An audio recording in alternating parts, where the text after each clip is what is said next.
Hello everyone, welcome to the today's lecture. Yesterday we have started IUPAC nomenclature part 1, where you have seen the full form of IUPAC, the purpose of IUPAC, and the basic component of IUPAC. The already we have discussed about the structures of organic compound, where they are made up of, their classifications, etc. So today we are going to study about the in details the components of IUPAC, like root word, what are the prefixes, what are the suffixes, and we'll also know about comes to know about the some rules of naming hydrocarbons along with other uh, organic compounds. So let's start our today's lecture, where we are going to discuss them in detail parts. So in yesterday lecture, we have come across these basic parts of IUPAC system, where root word was there, suffix was there, prefix was there, and the suffix also this classified into primary suffix and secondary suffix. So let's discuss one by one of them. So if we come across any organic structure, अगर हम organic structure की तरफ देखते हैं तो इसे हमें थोड़ा नाम की तरफ लगता है. जैसे किसी भी नाम स्टार्ट होता है मिस्टर, उसके बाद उसका फर्स्ट नाम रहता है, उसका मिडिल नेम रहता है, उसका लास्ट नेम रहता है. वैसे ही किसी भी ऑर्गेनिक स्ट्रक्चर के अंदर कुछ पार्ट्स रहते हैं. और ये पार्ट क्या क्या है, जैसे सपोज ये एक स्ट्रक्चर आपके स्क्रीन पे दिखाई दे रहा है, जहाँ पे इस स्ट्रक्चर का नाम है 3 methyl but 2 in 1 all. Three methyl but 2 in 1 all. तो इसके अंदर हमें समझना पड़ेगा कि ये इसके अंदर कार्बन कितना है, कार्बन के अंदर साथ साथ फंक्शनल ग्रुप कौन सा है. तो ये अगर हाइड्रोकार्बन है तो हाइड्रोकार्बन कौन सा हाइड्रोकार्बन है, सैचुरेटेड हाइड्रोकार्बन मतलब जिसमें कोई भी डबल बॉन्ड नहीं है, या अनसैचुरेटेड हाइड्रोकार्बन, अगर अनसैचुरेटेड हाइड्रोकार्बन भी है तो ये एल्कीन है कि एल्काइन है. तो आपको सीधी सी दिख रहा है कि यहाँ पे डबल बॉन्ड है, तो ये एल्कीन है, that is saturated hydrocarbon. Along with that इसके साथ एक हाइड्रोक्सी ग्रुप और OH ग्रुप जुड़ा हुआ है, तो ये एक अल्कोहल है. ठीक है, तो अल्कोहल के साथ साथ दूसरा जो भी फंक्शनल ग्रुप इसके अंदर है, that is the methyl group. तो इसी तरह से ये स्ट्रक्चर का नाम बना है. तो 3 methyl ब्यूट 2 in 1 all, जिसमें से फर्स्ट जो 3 मिथाइल होता है वो है प्रीफिक्स. इसके साथ जो ब्यूट और जो वर्ड रूट कहा जाता है. और वर्ड रूट क्या है, जैसे हमने बताया था कल के लेक्चर में कि जो एक पेड़ होता है, पेड़ के रूट उसे एक स्ट्रॉन्ग देता है, स्ट्रॉन्ग उसका बेस तैयार करता है. वैसे ही किसी भी ऑर्गेनिक कंपाउंड का जो चेन है या जो रिंग है उसे ही बोला जाता है उसका वर्ड रूट, और उसी से ऑर्गेनिक कंपाउंड बहुत ही बेहतरीन तरीके से जाना जाता है. और दूसरा है कि प्राइमरी सफिक्स, अगर दो ग्रुप फंक्शनल ग्रुप प्रेजेंट है तो एक फंक्शनल ग्रुप में जो हायर प्रायोरिटी होता है उसे सेकेंडरी सफिक्स में रखा जाता है, और जो लोअर प्रायोरिटी ग्रुप होता है उसे प्राइमरी सफिक्स में रखा जाता है. वैसे ही यहाँ पे एक इन है एल्किन के लिए और एक ऑल है हाइड्रोक्सी ग्रुप के लिए, तो इसलिए इन को रखा गया है प्राइमरी सफिक्स में और ऑल को रखा गया है सेकेंडरी सफिक्स में. तो रूट वर्ड क्या है और वर्ड रूट क्या है. So it is the corresponding the number of carbon atom in the longest chain of in the organic compound. Okay?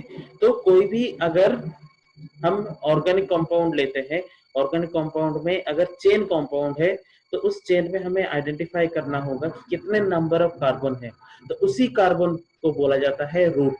तो जनरली एलिफेटिक स्ट्रक्चर में जो जो रूट हमारे सबसे काम में आता है वो यहाँ पे दिया गया. तो आप देख रहे हैं यहाँ पे जैसे कार्बन नंबर के साथ साथ रूट वर्ड के दिखा गया है. अगर कार्बन 1 होता है चेन में तो उसे मिथ कहा जाएगा, 2 होता है तो इथ कहा जाएगा, सी होता है 3 होता है तो प्रोप कहा जाएगा, 4 होता है तो ब्यूट कहा जाएगा.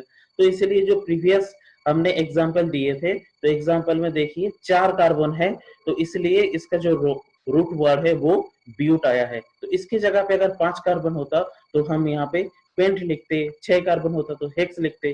वैसे ही एल्केन 6 कार्बन कॉन्टेनिंग एल्केन, तो एल्केन के लिए जो रूट वर्ड है दैट इज एल्क, तो उसके अंदर अगर 6 कार्बन होता है तो दैट इज हेप्ट, और सबसे लास्ट में एल्केन है तो ए नहीं जोग होगा, तो इसीलिए ये हेक्सेन नाम होता है 6 कार्बन कॉन्टेनिंग एल्केन का।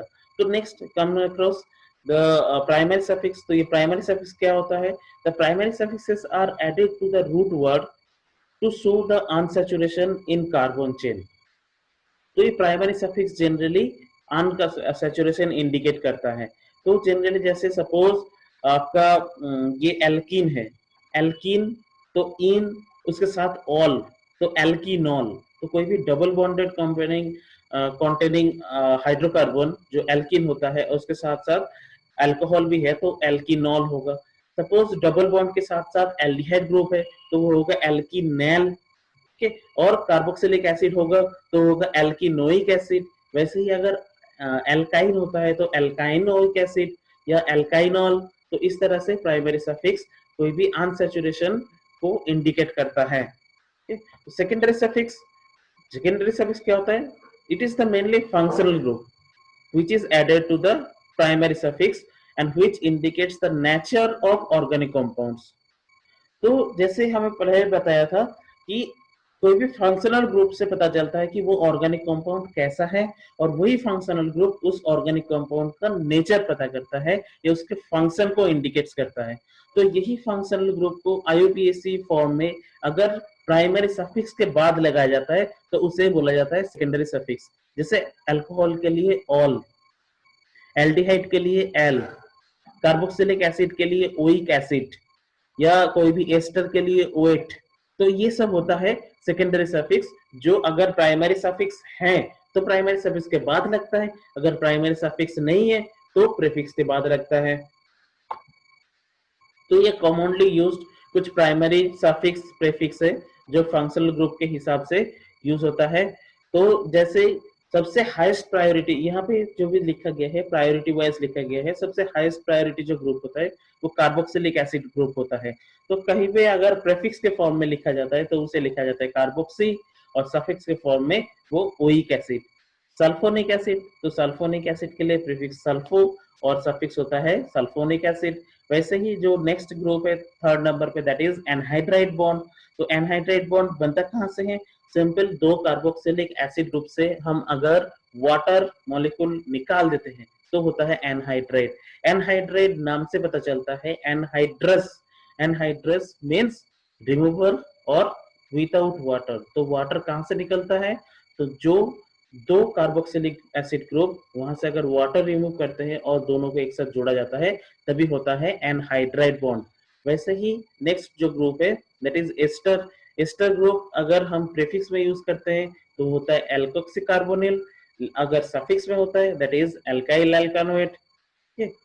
Next COX that is acid halide group. Acid halide group कैसे बनता है? नॉर्मल कार्बोक्सिलिक एसिड के साथ कोई भी halogen compound like POCl3 PCl5 अगर रिएक्ट होता है तब होता है ये एसिड हैलाइड ग्रुप, और जिसे एज ए प्रीफिक्स कार्बामोइल लिखा जाता है, और नॉर्मल सफिक्स में oyl halide like benzoyl chloride. तो बेंजोइल ग्रुप के साथ है, और ये ओइल हैलाइड या ओइल क्लोराइड लिखा जा रहा है बेंजोइल क्लोराइड में। Acetyl chloride CH3COCl that is acetyl chloride. तो एसिटाइल क्लोराइड में भी लास्ट में है oyl halide that is oyl chloride. तो इस तरह से लिखा जाता है। Next CONH2 is the carbamoyl bond in the prefix form और suffix form that is amide. Amide is also a group that prepared by simple reaction of carboxylic acid with ammonia। तो ammonia के साथ जब carboxylic acid group react होता है तब बनता है ये एमाइड ग्रुप। नेक्स्ट ग्रुप आता है सायानो ग्रुप, जो प्रीफिक्स में यूज होता है और उसे ही सफिक्स में कहा जाता है नाइट्राइल। सिंपल जो एल्डिहाइड ग्रुप है, एल्डिहाइड ग्रुप को नॉर्मल फॉर्माइल कहा जाता है, और फॉर्माइल के बाद इससे सिंपल एल, जैसे ब्यूटेन के साथ aldehyde that is butanal, propane group के साथ एल्डिहाइड प्रोपेनल। तो इस तरह से किया जाता है। नेक्स्ट जो फंक्शनल ग्रुप है दैट इज कीटो ग्रुप, और कार्बोनिल ग्रुप के अंदर पहला था एल्डिहाइड, नेक्स्ट है कीटोन। ये भी बहुत इंपॉर्टेंट फंक्शनल ग्रुप है। जैसे एसीटोन के अंदर एसीटोन ये कॉमन नेम है, लेकिन उसका आईयूपीएसी नेम मैंने बताया था प्रोपेन टू ओन। तो वो जो ओल लगा है दैट इज सफिक्स, और ये कार्बोनिल ग्रुप को इंडिकेट करता है। नेक्स्ट और कुछ जो फंक्शनल ग्रुप है, जैसे OH बहुत पॉपुलर है, इसे प्रीफिक्स में लिखा जाता है हाइड्रोक्सी और सफिक्स में लिखा जाता है ऑल। वैसे ही थायो ग्रुप है SH, उसे प्रीफिक्स में लिखा जाता है मार्केप्टो और सफिक्स में लिखा जाता है थायोल।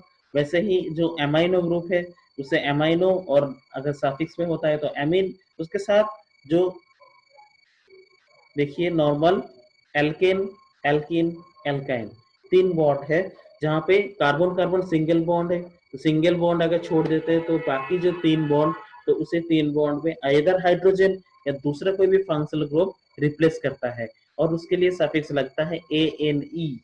और अगर एल्कीन ग्रुप, तो alkene group carbon carbon double bond that is saturated, sorry unsaturated hydrocarbon, और वो अनसैचुरेटेड हाइड्रोकार्बन के लिए भी सफिक्स में ENE लगता है। वैसे ही जो एल्काइन ग्रुप है, एल्काइन ग्रुप के लिए YNE एज ए सफिक्स लगता है। फिर हमें याद रखना पड़ेगा, अगर किसी भी कंपाउंड में एल्कीन और एल्काइन दोनों है तो हमें पहले इन लगता है, उसके बाद वाइन लगता है। ठीक, तो सपोज इन वाइन, तो तब जो एल्कीन के इन होगा वो प्राइमरी सफिक्स होगा, और जो एल्काइन होता है उसका वाइन होगा सेकेंडरी सफिक्स, जो हमने ऑलरेडी पढ़ लिया है। तो आइए जानते हैं कुछ कंपाउंड के नाम। तो हम यहाँ पे डिस्कस करने वाले हैं alkane, alkene, alkyne, alcohol, ether. Carbonyl group, carbonyl group के अंदर aldehyde ketone, carboxylic acid group, ester group, amine group and anhydride group. So one by one इसके बारे में हम देखते हैं। तो सबसे पहले जो एल्केन आता है, एल्केन का जनरल फॉर्मूला हमें पता है CnH2n+2। ठीक, तो इसके लिए सफिक्स में लगता है N। तो इसके लिए कुछ रूल्स है कि हम कैसे एल्केन के नोमेनक्लेचर करें। तो सबसे पहले हमें आइडेंटिफाई करना पड़ता है कि longest continuous carbon chain, longest मतलब जो सबसे बड़ा होगा, कॉन्टिन्यूअस कि कोई किसी में भी वो ब्रेक नहीं होगा, अगर ब्रांच में है तो ब्रांच ही चाहिए, अगर ब्रांच के साथ चेन है तो वो भी कंटिन्यूअस होना चाहिए, कोई भी डिसकंटिन्यू नहीं होना चाहिए। और इसी चेन को बोला जाता है पेरेंट चेन, और इसी पेरेंट चेन के बेसिस पे हम रूट वर्ड लगाते हैं। अगर 3 कार्बन होता है पेरेंट चेन में तो लगाएंगे प्रोप, 4 कार्बन होता है तो लगाएंगे ब्यूट, 5 कार्बन होता है तो लगाएंगे पेंट, वैसे ही 6 कार्बन होता है तो लगाएंगे हेक।